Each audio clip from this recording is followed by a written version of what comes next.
En el tutorial de hoy veremos lo que es el caso 2 de la solución de triángulos rectángulos, que es cuando conocemos un lado y un ángulo de dicho triángulo, ¿sí? Recordemos que para solucionar un triángulo pues debemos conocer el valor de sus tres lados, en el caso del triángulo rectángulo la hipotenusa y los dos catetos, los dos ángulos agudos, calcular las razones trigonométricas y el perímetro y el área de dicho triángulo. Entonces en este triángulo conocemos lo que es el valor del lado B, que es 8 centímetros, y el valor del ángulo beta, que sería de 30 grados. Ahí tenemos los tres datos mínimos que necesitamos para solucionar cualquier tipo de triángulo, que serían en este caso dos ángulos, el ángulo de 30 grados y el ángulo recto, y un lado que sería el lado B, que es de 8 centímetros. Bueno, nos faltaría entonces calcular lo que es el ángulo alfa y el cateto A y la hipotenusa. Bueno, vamos a hacerlo por pasos. El primer paso es calcular el ángulo que nos hace falta. Los calculamos teniendo en cuenta que la suma de los ángulos internos de todo triángulo nos debe dar 180 grados. Entonces, quiere decir que si sumamos alfa más beta más el ángulo recto, nos debe dar 180 grados. Como el ángulo que nos hace falta en este caso es alfa, entonces vamos a despejar ese alfa, quedándonos entonces que 180 grados menos 90 menos beta es igual al ángulo alfa, ¿sí? Pues podemos decir que 90 está positivo y pasa negativo, y el beta también está positivo y pasa negativo. Simplemente es, para poder calcular el ángulo que nos hace falta, pues a 180 grados le restamos los dos ángulos que conocemos. Entonces reemplazamos los valores, 180 grados menos 90 menos 30 grados, que es el equivalente al ángulo beta, y obtenemos que alfa tiene un valor de 60 grados. Bueno, vamos entonces a continuar con el siguiente paso.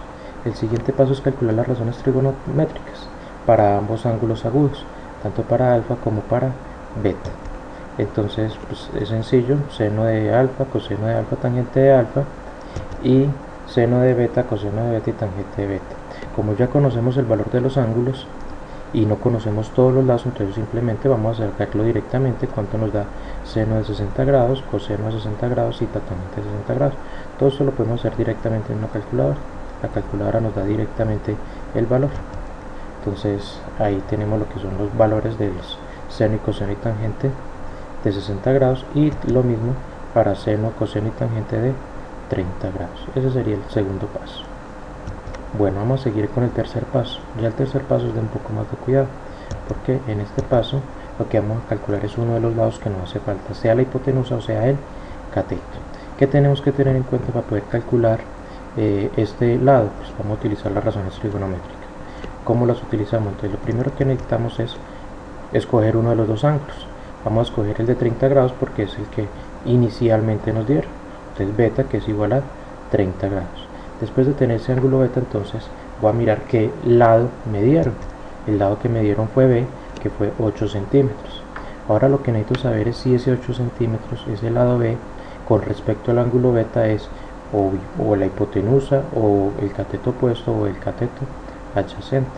Entonces de esa forma entonces cogemos entonces lo que es el ángulo beta y miramos, observamos, sacamos una flecha como una forma fácil de averiguar cuál es el cateto opuesto, y el que me señale la flecha sería el cateto opuesto. Por tal motivo los 8 centímetros serían el cateto adyacente. Entonces B, que es igual a 8 centímetros, sería el cateto adyacente del ángulo beta, que es de 30 grados.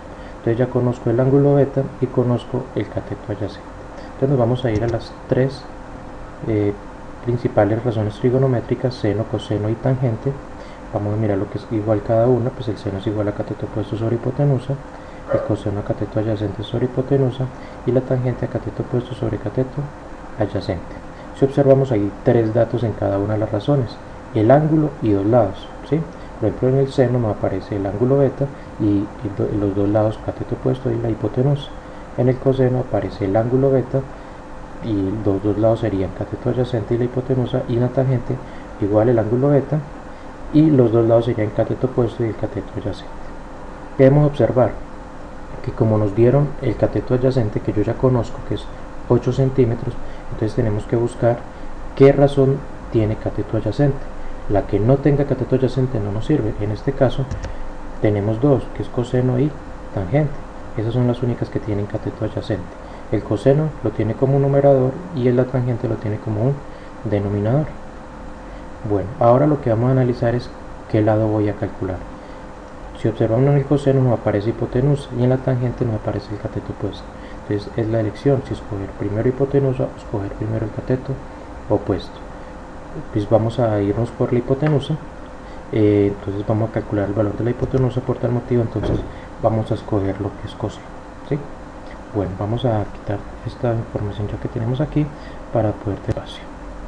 Bueno, entonces tenemos que escogimos el coseno de beta, que es igual a cateto adyacente sobre hipotenusa. Recordemos por qué, porque tenemos el ángulo beta y porque tenemos el cateto adyacente. Tenemos dos datos y nos queda faltando un solo dato. Entonces reemplazamos de acuerdo a los datos que conozco. El coseno de beta lo reemplazo por el 30 grados, que es lo que es igual, y el cateto adyacente pues recordemos que es igual a 8 centímetros, y nos queda faltando el valor de la hipotenusa. Lo que voy a hacer es despejar esa hipotenusa, ¿sí? Lo podemos hacer sencillo, la hipotenusa está dividiendo, pasa a multiplicar, ¿sí? Esta hipotenusa es la que tengo que despejar, pues pasa a multiplicar al coseno de 30 grados, ¿sí? Bueno, ahora tengo que dejar esa hipotenusa sola, entonces tengo que quitar el coseno de 30 grados. ¿Cómo quito ese coseno de 30 grados? Pues ese coseno está multiplicando, lo mismo, entonces pasaría a dividir, pero entonces a 8 centímetros. Entonces nos queda ya la hipotenusa despejada, hipotenusa igual a 8 centímetros dividido coseno de 30 grados. Eso entonces ya lo operamos en una calculadora o pues ya con los gustos como se desee. Entonces ya encontramos que la hipotenusa es igual a 9,2376 centímetros. Bueno, ya tenemos el valor de la hipotenusa. Bueno, nos queda faltando el valor de un cateto. Bueno, entonces sería el siguiente paso. El paso 4 es calcular el lado que falta. Puedo utilizar dos opciones, o puedo utilizar el teorema de Pitágoras, teniendo en cuenta que ya conozco dos lados del triángulo rectángulo, o puedo utilizar las razones trigonométricas como lo hice en el paso anterior, en el paso 3, ¿sí? Escogiendo un ángulo y mirando entonces los datos que tengo y qué razón puedo utilizar, ¿sí? Pues en este caso vamos a utilizar lo que es el teorema de Pitágoras. Recordemos que el teorema de Pitágoras dice que la hipotenusa al cuadrado es igual a la suma de sus dos catetos al cuadrado, pero como lo que necesito es un cateto, entonces vamos a la hipotenusa al cuadrado le vamos a restar el otro cateto que conozco al cuadrado. Entonces reemplazamos en la ecuación, hipotenusa es igual a 9,22376 centímetros y son elevado al cuadrado, menos el valor de b, que el valor de b es igual a 8 centímetros, también lo elevo al cuadrado. Continuamos entonces, elevamos al cuadrado ambos lados. El de la hipotenusa nos daría 85,3 periódico y el del 8, que es el del cateto, nos daría 64 centímetros cuadrados. Eso es una diferencia, lo restamos, nos daría 21,3 periódico, pero tenemos que tener en cuenta que esa está al cuadrado, entonces tenemos que dejarla lineal. Entonces para ello sacamos raíz en ambos lados, tanto al lado del cuadrado como al 21,3 periódico. Le sacamos la raíz cuadrada y obtenemos el valor del cateto, que es 4,6188 centímetros. Ya tengo entonces el valor de los dos lados que me hacían falta, que era la hipotenusa del cateto, del ángulo que me hacía falta, que era el alfa, en este caso que es de 60 grados. ¿Qué me queda faltando? El perímetro y el área. Que para el perímetro del área, recordemos, entonces el paso 5 sería calcular el perímetro, que para calcular un perímetro es sumar los lados de cualquier figura geométrica. En este caso tenemos un triángulo, sería la suma de los dos catetos más la hipotenusa. Sumamos los valores tanto del valor de A, de B y de C, de H, perdón, y nos daría entonces el valor del perímetro, que es 21,84256 centímetros. Nos queda faltando el área, que el área entonces sería el último paso, el paso 6. Lo podemos calcular teniendo en cuenta que para calcular el área de un triángulo es igual a la base por la altura sobre 2, teniendo en cuenta que conozco la base, que sería el valor de B, 8 centímetros, y conozco la altura, que sería el valor de A, que es 4,6188 centímetros. Reemplazamos entonces en la ecuación, observemos que en el numerador se multiplicaría el 8 centímetros por el 4,6188, multiplicamos y dividimos entre 2, y nos daría que el área de este triángulo que tenemos acá sería de 18,4752 centímetros cuadrados. Eso sería entonces todo lo que sería la solución del triángulo rectángulo en el segundo caso, conociendo un lado y un ángulo, y obviamente pues como es un triángulo rectángulo, el ángulo de 90 grados. Recordando que siempre debemos conocer mínimo 3 datos de cualquier triángulo para poder ser solucionado. Bueno, hasta aquí llega el tutorial de hoy, espero que sea de mucha utilidad.